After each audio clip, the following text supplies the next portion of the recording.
Let's get back to this colorism for real. Charisma, you actually working on an article about colorism for a major publication. So talk to us a little bit about what systemic colorism is. Absolutely. So we can think about colorism when we're kids and like the teasing that goes, both ways. Like, you think you're cute because you're light skinned or, you're ugly because you're dark skinned or ghetto or whatever. But really, it's the systemic things as you become an adult that is oppressive for people generally that are darker skinned, right? I think that systemically darker skinned people are more impacted as in terms of their finances, in terms of their job opportunities, in terms of their education.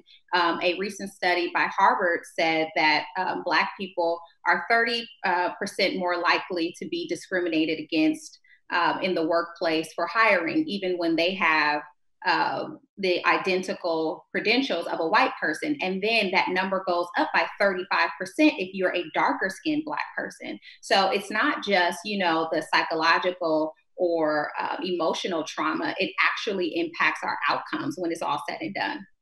Interesting. But here's the thing. What about men, though? And I want to talk about men with you, Dr. Seabury, because we love a chocolate, bald-headed, sexy man, and there's even this joke that light-skinned men aren't within the Black culture. We thought after New Jack City, when Nino Brown put that knife in Christopher Williams' hand, that was the end of light-skinned men for all Black women. We wanted a Nino Brown. And so does colorism play a part with men as much as it does women, Dr. Seabury? Absolutely. Well, I wouldn't say as much as it does women because everything's completely layered, but it definitely plays a huge part. And I look at it in two ways, right? It plays a part in women looking at men or anyone who is attracted to men, looking at men in a sexualized or even a romantic way, where you see the darker skinned man is usually in media, even all the way back looking at slavery. The darker skinned man is usually the stronger, the provider, the person who is, the buck, right? Look all the way back to history. It's the buck. Yeah. Takes care of everything, can carry the load, is out in the fields and doing the work. And that's sort of an attraction to certain folks or to some folks. But even if you look at it on the flip side too, with women and looking at how men view colorism or how men even perpetuate the white supremacist type of ways that colorism comes from, then essentially you're seeing men literally perpetuate a system of white supremacy, perpetuate a system of the proximity to whiteness that has to do with wealth, that has to do with, affluence and all these things that you can have in society, in American society, where we say that the lighter you are, the closer you are to success in this community or to the American dream as well. Unfortunate. December, you identify as brown skinned, but you say that people see you as being lighter skinned. Yeah, my whole life, I've always thought like I'm just right in the middle, just perfectly right in the middle, no light, no dark, nothing. But, I think over the past few years for me, as I got older, a lot of people told me, oh, you're light skinned, you have this kind of privilege or that.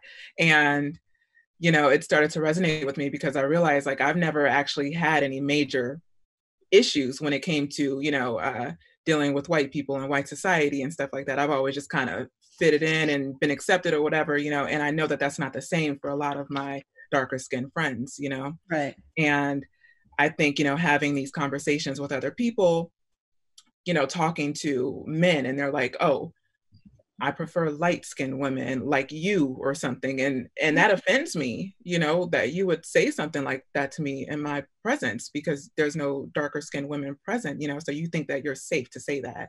And Absolutely. it's not right, and somebody has to speak up and say something, so that's when I started to really acknowledge, that I am benefiting from a lighter skin complexion.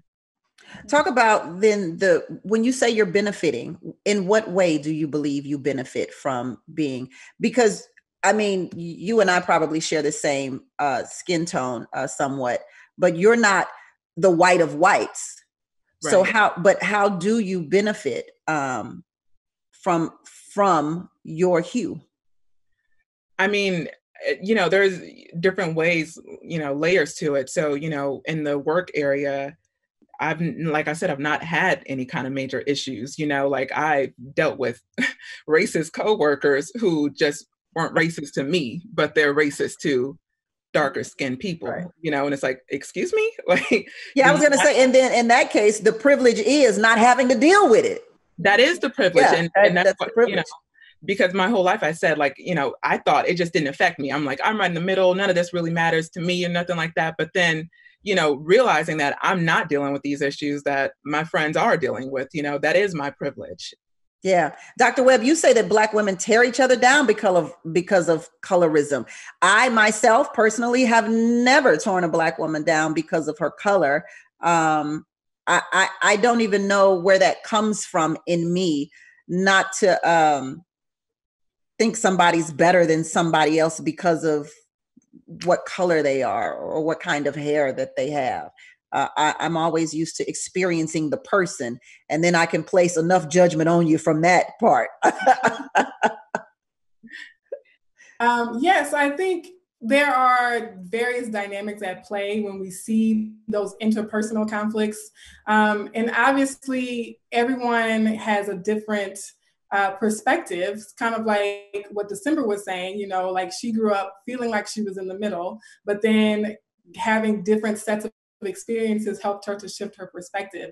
And so I think the anger, or sometimes the animosity, or sometimes the I guess differencing in status, right? Or, you know, buying into the hierarchy, right? Some people actually do play into the hierarchy and separate themselves. I think that comes from a culture where we know there are benefits to doing that, right? Mm-hmm. And so if you're a light-skinned woman, whereas December said she's offended by the privilege or the preferential treatment, not all women are offended by it. Some lighter-skinned women actually bask in the preferential treatment, right? And then a lot of times dark-skinned women have seen that and recognized that.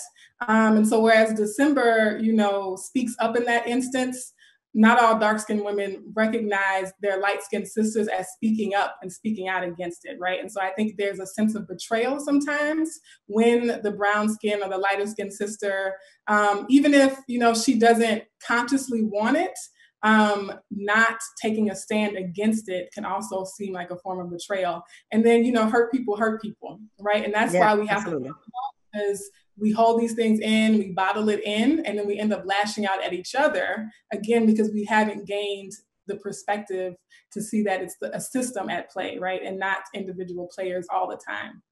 Charisma, you say Black men perpetuate this whole colorism thing. How so? Well, let me first say, not all Black men, because I already know how that will go. You know how they go. Look, I always feel like when people say Black men or Black women or white men or white women, like, don't we consciously or cognitively know we don't mean every single person by now? Oh, we know that, but everybody else, they don't know that.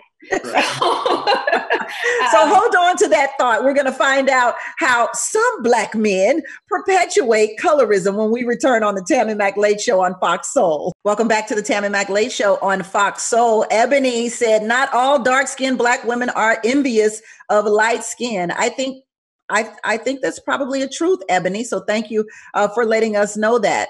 We certainly didn't make mention of it, but glad you did. Charisma, Black men perpetuate colorism. Yeah, absolutely. I think that, I mean, the clearest example that we can use is something like what we hear in the rap songs over and over again, or things like The Martin Show and Gina versus Pam. And when Black women speak up against those things, like we can go to 50 Cent's recent comments about Black women and his preference and how Black women aren't exotic, and not realizing that that preference is rooted deeply in white supremacy, right? Like we have these conversations over and over again, like, oh, you can't be mad at somebody. It's not colorism. It's not racism. It's a preference. If your preference comes from white supremacy, then it's racism and it's colorism. And not being able to have those conversations honestly without Black women being attacked and tore down. I mean, just speaking about it create such vitriol in the community that it would make somebody who presents like me not want to speak out, because then they're just going to say, you're hating. You just mad because such and such in XYZ. Like, I actually don't have a reason to be upset. Like, I'm pretty happy with me. But the fact that you think I should be upset says something about, again, the perpetuation of colorism, because you look at me and you're like, she just mad because she's darker skinned, and that is colorism and white supremacy, but it never comes out that way. It's as if we are upset because you want to date who you want to date. Heck, you don't know who I want to date. I may prefer my man to look a certain way, but I'm not going to go out of my way to talk about Black men to do it. And here's the thing, but that isn't there a point to that? Isn't there a such thing as preference? And how do you know if your preference is based in white supremacists versus your preference just being what it is? If I prefer a chiseled man over a fat man, what is that based in? What is that preference based in? So why is it? We have two doctors on the line, so I'm not going to get too deep into the psychology. Dr. Seabury, go for it. But there certainly is a psychology inside of it, right? Like, if you're talking about if your mother and your grandmother and your three sisters look a certain way and your preference is Kim Kardashian only, then there's something deeper in that than it just being a preference, right? When you get up on TV and you say something like, Black women remind me of the block, and not of, a woman that looks like she stepped off a boat. What you're really saying is that you are so hurt and traumatized by your experiences coming up that you want something that gets so far away from that you no longer want any reminder of where you come from. And that's not a preference. That's a problem. Yeah. Dr. Seabury? I absolutely agree. I look at it as a form of trauma as well. And I'm no psychologist or anything, but I look at it as the same thing that you said.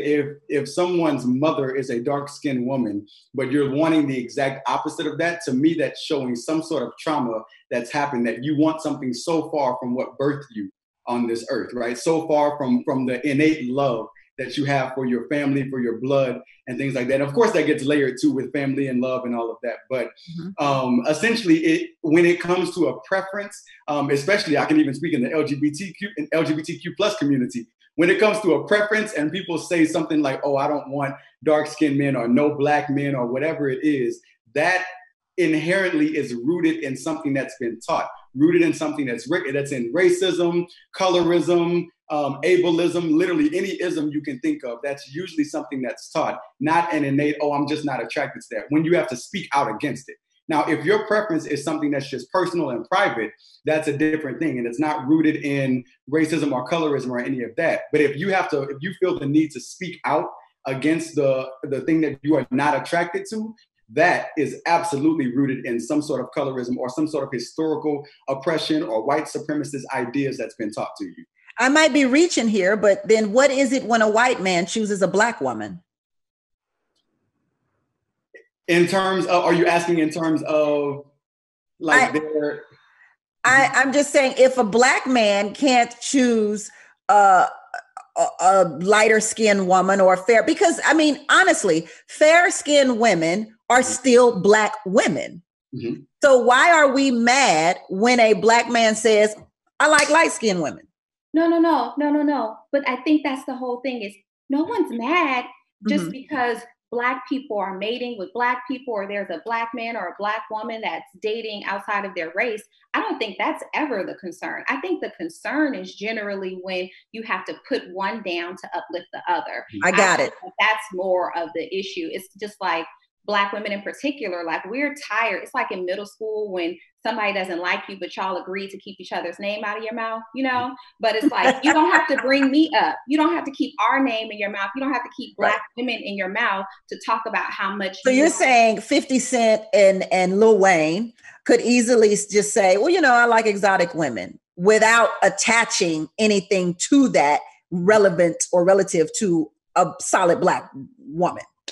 Yeah, and because you, to me, are a solid Black woman and you're fair skinned, but I think that it's not about even saying that you're fair skinned or you have that preference. It's about, one, completely ignoring darker toned Black women altogether, but more importantly, putting them down. Like, I mean, Lil Wayne has just disgusting lyrics. I know one lyric where he says, a beautiful Black woman, but I bet that BITCH would look better red.